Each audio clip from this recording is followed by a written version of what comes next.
अजीज प्रधानमंत्री नरेंद्र मोदी जी का इस्तकबाल करें।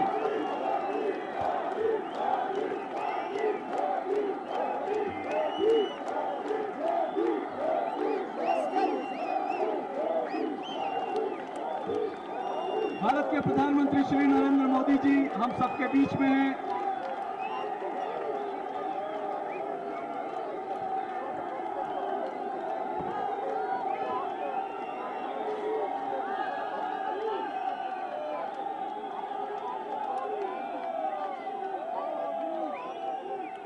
माननीय गवर्नर साहब श्री एन वोरा जी और माननीय चीफ मिनिस्टर श्री उमर अब्दुल्ला जी का भी जोरदार तालियों के साथ इस्तकबाल करें। उमर अब्दुल्ला साहब और हमारे गवर्नर साहब हमारे बीच में हैं और आज हमारे बीच भारत सरकार के पूर्व केंद्रीय मंत्री और संसद सदस्य श्री मुख्तार अब्बास नकवी साहब और केंद्रीय विद्युत राज्य मंत्री पीयूष गोयल जी भी हैं। मैं आवाम से गुजारिश करूंगा कि जोरदार तालियों से हमारे इन खास मेहमानों का स्वागत करें।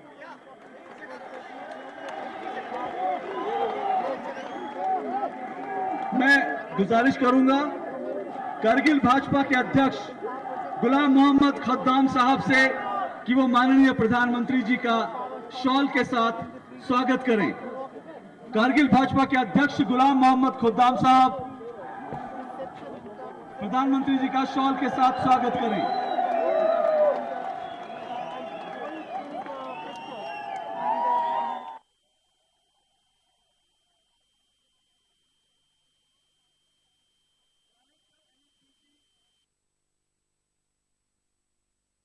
श्री नरेंद्र मोदी जी शिलालेख के अनावरण के साथ 44 मेगावाट छुटक हाइड्रो इलेक्ट्रिक प्रोजेक्ट राष्ट्र को समर्पित करेंगे। प्रधानमंत्री जी से अनुरोध है कि सामने रखे रिमोट स्विच के हरे बटन को दबाने की मेहरबानी करें। प्रधानमंत्री जी।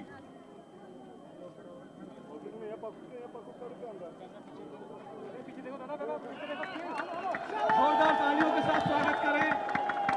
प्रधानमंत्री जी ने इस हाइड्रो इलेक्ट्रिक प्रोजेक्ट को राष्ट्र को समर्पित किया है और प्रधानमंत्री जी कारगिल शहर की जनता सुबह से ही स्टेडियम में आपको उद्बोधन सुनने के लिए बेसब्र है।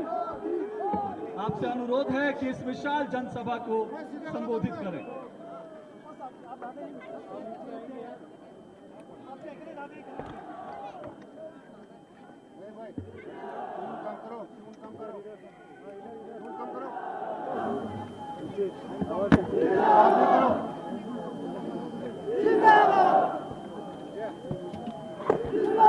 मंच पर विराजमान यहां के राज्यपाल आदरणीय श्री एन वोरा जी, यहां के मुख्यमंत्री श्रीमान उमर अब्दुल्ला जी, केंद्र सरकार में मेरे साथी मंत्री ऊर्जा मंत्री श्रीमान पीयूष गोयल जी, राज्यसभा के सांसद श्री मुख्तार अब्बास नकवी जी, अभी अभी जिनको आपने लोकसभा में भेजा है विजयी बना करके और आपके आशीर्वाद से लोकसभा में बैठ करके आपके विकास के कामों की दिन रात चिंता चर्चा करते हैं, ऐसे मेरे साथी श्री सुखचांद छेवांग जी,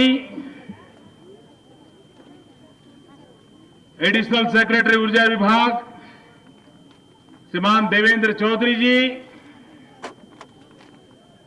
और विशाल संख्या में पधारे हुए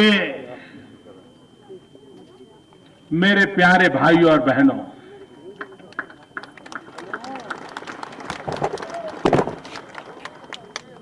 ये मेरा सद्भाग्य है कि मुझे हिंदुस्तान के एक आखिरी छोर पर रहने वाले करगिल के मेरे भाइयों बहनों से बातचीत करने का अवसर मिला है।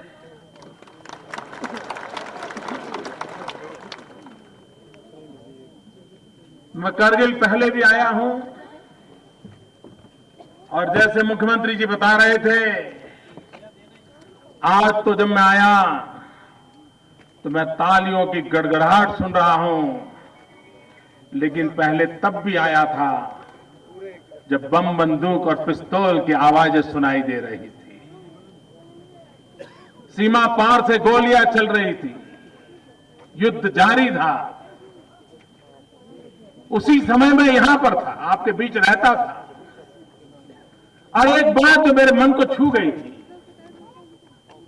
मैं पत्रकार नहीं था, सबको मालूम था कि मैं भाजपा का कार्यकर्ता हूं, लेकिन जितना समय मैं रुका, मुझे किसी चीज की जरूरत पड़ी, यहां के लोगों ने मेरे से एक नया पैसा लिया नहीं था। ये बहुत बड़ी बात है जी। पानी पियो, चाय पियो, पकोड़े खाओ, खाना खाओ, रात रुको, एक पैसा कोई लेने को तैयार नहीं था। वो कह रहे थे ये भी एक देश सेवा है और हम देश सेवा करते हैं।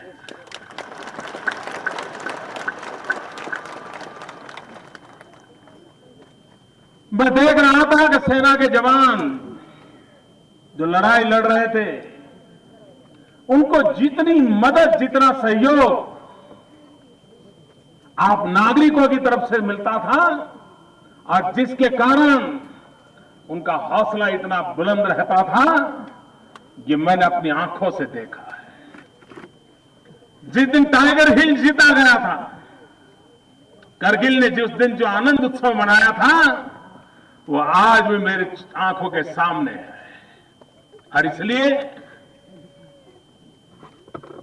करगिल के लोगों की देशभक्ति,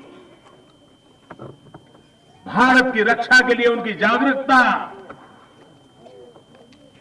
ये पूरे देश को प्रेरणा देने वाली है। और मैं इस धरती को वंदन करता हूं, यहां के लोगों का अभिनंदन करता हूं। भाइयों बहनों, पुराने जमाने में कहा जाता था कि पानी और जवानी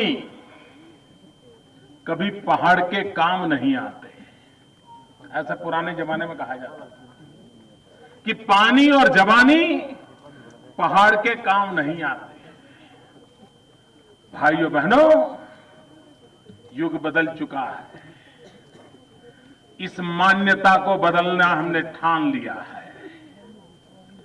पहले भले पानी और जवानी पहाड़ के काम ना आती हो, हम ऐसी स्थिति पैदा करना चाहते हैं, पानी भी पहाड़ के काम आए, जवानी भी पहाड़ के काम आए।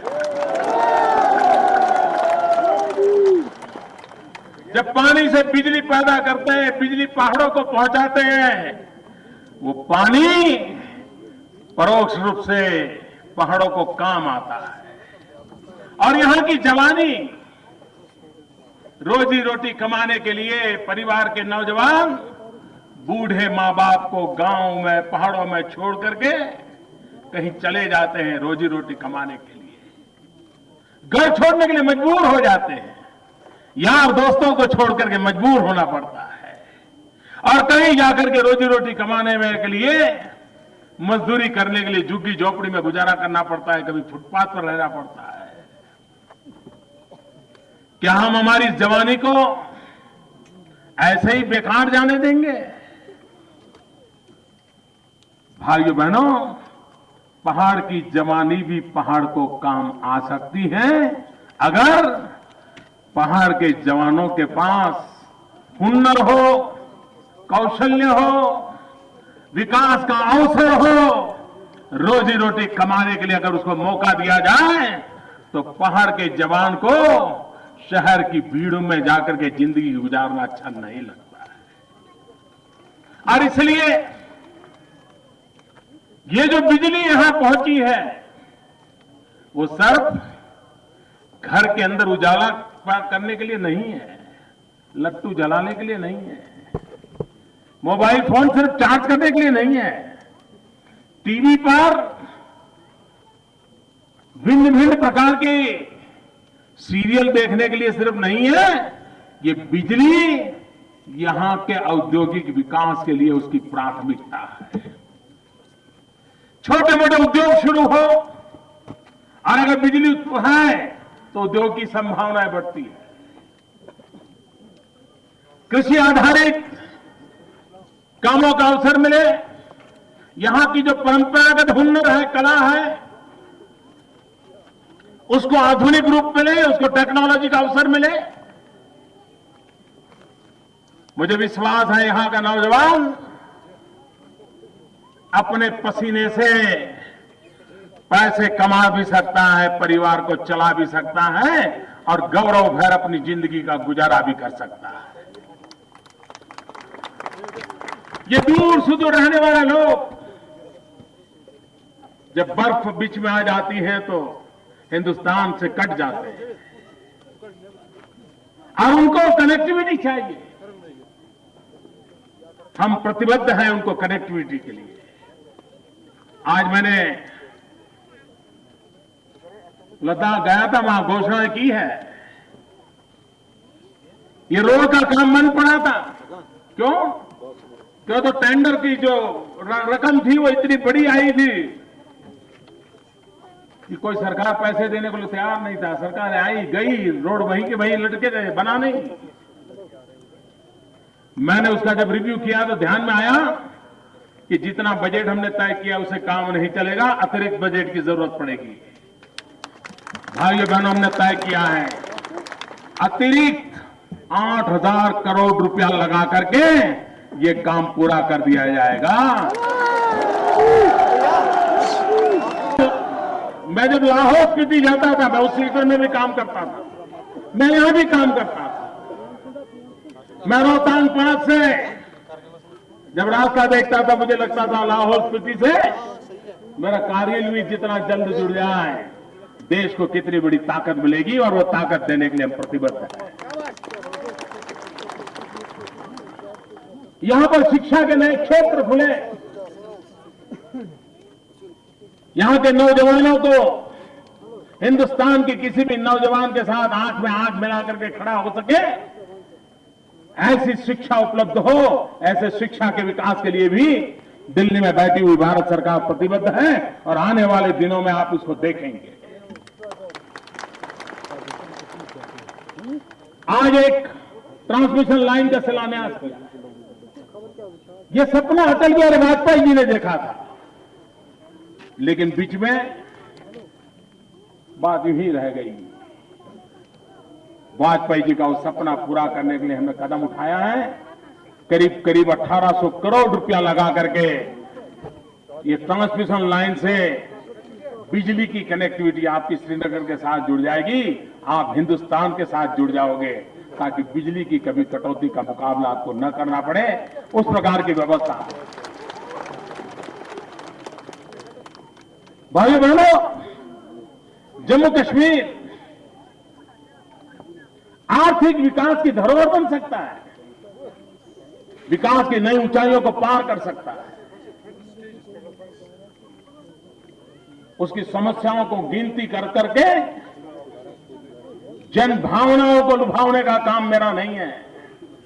मैं एक एक समस्या को हाथ में लेकर के उसके समस्या के समाधान के लिए रास्ते खोजने वाला इंसान। और मेरी पूरी कोशिश रही है कि आप लोगों ने मुझे जो आशीर्वाद दिए हैं, आपने जो प्रेम दिया है, देश की जनता की आशा आकांक्षाओं को पूर्ण करना, करगिल की जनता की आशा आकांक्षाओं को पूर्ण करना, इसमें पूरी कोशिश करूंगा, पूरी ताकत लगाऊंगा और जी जान से जुटा रहूंगा। ये मैं आपको विश्वास दिलाऊंगा। आप देखिए जम्मू कश्मीर का हाल, यहां की पूरी जनसंख्या में करीब 20% लोग विस्थापित हैं। अगर इन विस्थापितों को भी अगर हम स्थापित नहीं करेंगे, उनको रोजी रोटी कमाने का अवसर नहीं देंगे, ये 20% जनता जम्मू कश्मीर के भाग्य को बदलने के लिए हिस्सा बने, इसके लिए जो भी आवश्यक योजना हो उस पर करने के लिए हम प्रतिबद्ध हैं। 2 लाख से ज्यादा तो विस्थापित वेस्ट पाकिस्तान के रिफ्यूजीज हैं, 1 लाख से ज्यादा विस्थापित छम सेक्टर के हैं, 4 लाख से ज्यादा विस्थापित कश्मीरी पंडित हैं, 8-10 लाख आतंकवादियों के कारण जिन्होंने अपने परिवार को खोना के स्वजनों को खोना पड़ा है, बेहाल हो गए हैं। ये भी तो हमारे अपने भाई हैं, उनके जीवन की भी तो चिंता होनी चाहिए। और इसलिए भाइयों बहनों, ये 20% के करीब जनसंख्या उनको गौरव के साथ जीने के लिए, उनके मान सम्मान, क्योंकि उन्होंने भारत के लिए प्यार किया है, भारत के लिए वो जी रहे हैं, उनके लिए अब तक बहुत उदासीनता बरती गई है, निगलेक्ट किया गया है। अब वो दिन चले गए हैं। मैं पूरे जम्मू कश्मीर के ऐसे विस्थापित भाई बहन, किसी भी प्रकार के विस्थापित क्यों न हो, वो हमारे भाई है, वो हमारे परिवारजन है। उनका सुख दुख हमारा सुख दुख है, उनकी प्रगति ये हमारा मकसद है, उनका विकास ये हमारा मकसद है। और उस काम को आगे बढ़ाने के लिए यहां विकास की नई नित्य नवीन योजनाओं के द्वारा हम आगे बढ़ना चाहते हैं। भाइयों बहनों, एक बात मैं अपने अनुभव से कहना चाहता हूं, अब मुझे लगता है करगिल में वो बात करूंगा तो अच्छा लगेगा। मैं जब गुजरात में काम करता था और कभी भी हम कच्छ जाते थे तो हमेशा कच्छ हम सीमा की समस्या, पाकिस्तान, वहां से आने वाली तकलीफें, उसी की चर्चा करते थे। जो भी राजनेता जाए वही बोलता था। मैं मुख्यमंत्री बना तो वहां से 5-7 लोग मुझे मिलने आए, क्योंकि भूकंप के बाद मैं मुख्यमंत्री बना था।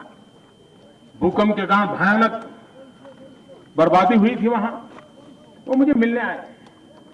उन्होंने कहा था, हमने सुना है आप शपथ के बाद तुरंत कच्छ पहुंच रहे हो। मैंने कहा हाँ, शपथ के बाद मैं पहला काम करने वाला हूं, कच्छ के भूकंप पीड़ितों को मिलने के लिए आ रहा हूं। उन्होंने कहा हमारा एक सुझाव है। मैंने कहा क्या?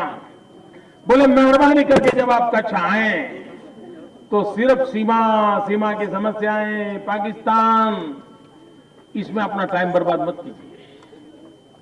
उसी चर्चा के अंदर सब नेताओं ने हर साल यही काम किया है। आप भविष्य की बात करके जाइए। मैं भी पहले कच्छ जाता था तो यही बातें करता था, लेकिन उस दिन जब उन्होंने कहा तो मेरे मन में स्पार्क हुआ।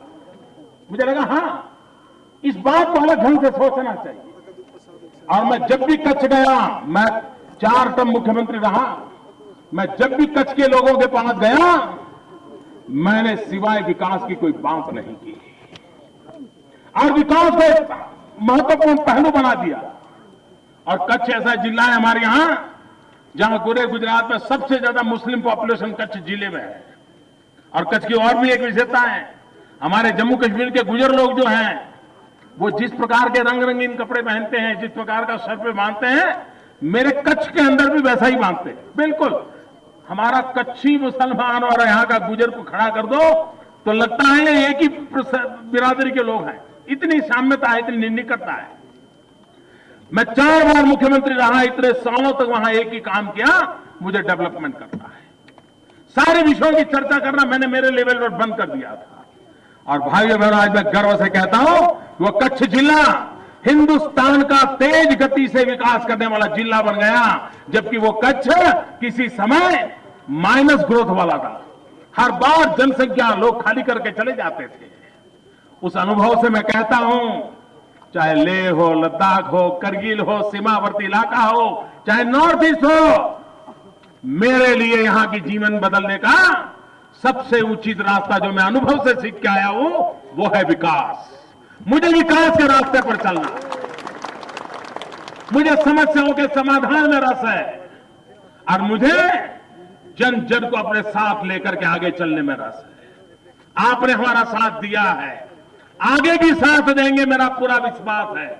और हम सब मिलकर के जो भारत का भाग्य बदलने की कोशिश कर रहे हैं, लेकिन आज जो उस भाग्य तक पहुंचने में दूर खड़े हैं, उनको सबसे पहले आगे ले जाना है।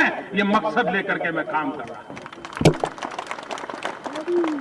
भाइयों बहनों, चाहे हवाई कनेक्टिविटी हो, रेल कनेक्टिविटी हो, रोड कनेक्टिविटी हो, टेलीकॉम कनेक्टिविटी हो, सब प्रकार से हिंदुस्तान का कोई कोना अछूत नहीं रहना चाहिए। उसके विकास के लिए पूरा प्रयास होना चाहिए। लेकिन सबसे पहली प्राथमिकता है रोजगार। मेरे नौजवान को रोजगार मिले, उसके लिए यहां जो उपलब्ध संसाधन है उसी को केंद्र में रख करके आगे बढ़ना है। पश्मीना हमारी पहचान थी, धीरे धीरे धीरे हम खो रहे हैं। इसी बजट में हमने कहा है पश्मीना प्रमोशन के लिए P3 प्रोजेक्ट शुरू करने वाले हैं, ताकि यहां से दूर दूर पहाड़ों में रहने वाले लोगों को एक नया अवसर मिले। यहां का केसर दुनिया के अच्छी क्वालिटी के केसर में जम्मू कश्मीर का केसर है। ये दुनिया के बाजार में अपना डंका क्यों न जमाए। और अगर एक बार विश्व के बाजार में जम्मू कश्मीर के केसर की पहचान बन गई तो मार्केट अपने आप मिलेगा। यहां का मेरा किसान आर्थिक रूप से संपन्न होगा, पैकेजिंग की भी इंडस्ट्री आएगी, ब्रांडिंग की इंडस्ट्री आएगी, मार्केटिंग की इंडस्ट्री आएगी, एक्सपोर्ट करने वाले यूनिट आ जाएंगे, यहां का किसान कमाना शुरू कर देगा।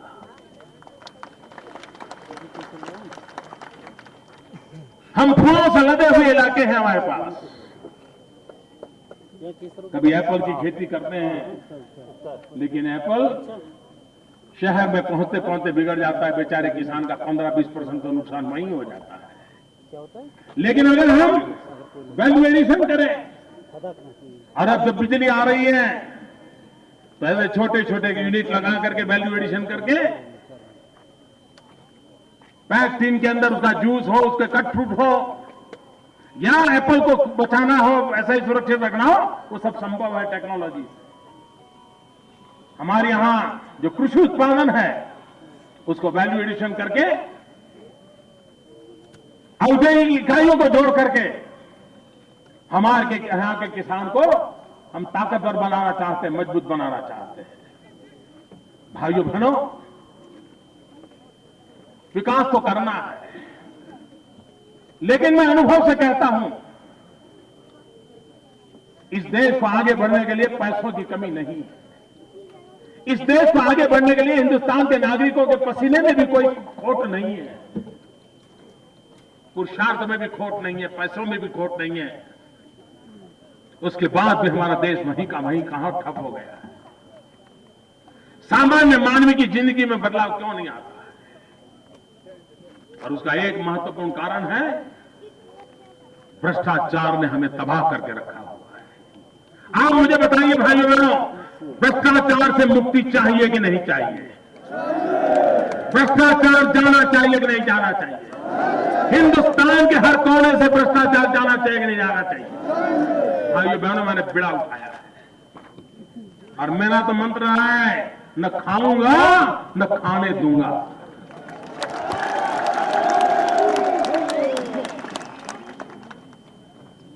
इतने पैसे अगर ये भ्रष्टाचार का पापाचार बंद हो जाए, उन्हीं पैसों से देश को बहुत कुछ आगे बढ़ाया जा सकता है, नौजवानों की इच्छाओं को पूर्ण किया जा सकता है। मुझे आपसे मदद चाहिए भ्रष्टाचार के खिलाफ लड़ाई लड़ने के लिए। मुझे आपके आशीर्वाद चाहिए भ्रष्टाचार के खिलाफ लड़ाई लड़ने के लिए। मुझे आपकी तरफ से ताकत चाहिए ताकि हम भ्रष्टाचार मुक्त शासन व्यवस्थाओं को विकसित करें, ताकि गरीब से गरीब आदमी की भलाई के लिए हमें अवसर मिले। वरना पैसे आएंगे जाएंगे, कोई भला नहीं। बात बिगड़ती चली जाती है, मुझे बात को बनाना है। और इसलिए भाइयों बहनों, अटल बिहारी वाजपेयी ने जम्मू कश्मीर के लिए जो सपने देखे थे, उन सपनों को हमें पूरा करना है। यहां के जन सामान्य को ताकत देनी है। और भाइयों बहनों, कोई हिंदुस्तान के किसी कोने में कल्पना नहीं कर सकता कि लेह लद्दाख हो या करगिल हो, इतनी बड़ी जनसभा मुझे संबोधन करने का अवसर मिला। हिंदुस्तान में कई लोगों को कल्पना तक नहीं आई। आज जब टीवी पर ये चीजें देखेंगे, पूरा देश चकित हो जाएगा। आपकी देशभक्ति से चकित हो जाएगा, आपके उत्साह से चकित हो जाएगा और हिंदुस्तान के और कोने के लोगों को भी कारगिल के उत्साह से प्रेरणा मिलेगी। ये प्रेरणा लेकर के मैं आज जा रहा हूं। मैं फिर एक बार आप सबका हृदय से धन्यवाद करता हूं और विकास के लिए दिल्ली में बैठी हुई सरकार कभी पीछे मुड़ करके देखने वाली नहीं है। आपकी आशा आकांक्षाओं की पूर्ति के लिए दिल्ली में बैठी हुई सरकार जितना भी कर सकती है करने के लिए प्रतिबद्ध है, क्योंकि दिल से हम आपसे जुड़े हुए हैं और इसी के कारण हम इसे आगे बढ़ाना चाहते हैं। बहुत बहुत धन्यवाद। बहुत बहुत शुक्रिया प्रधानमंत्री जी, आप यहाँ आए हमारे बीच और इस दुर्गम और सीमावर्ती इलाके में लोगों की हौसला अफजाई की। अब मैं श्री पीयूष गोयल जी से अनुरोध करूंगा कि वो माननीय प्रधानमंत्री जी, माननीय राज्यपाल महोदय और माननीय मुख्यमंत्री जी को मोमेंटो भेंट करें। श्री पीयूष। पूरे एहतराम के साथ लोकल एडमिनिस्ट्रेशन को भी धन्यवाद देता हूं। बहुत बहुत धन्यवाद। जय हिंद।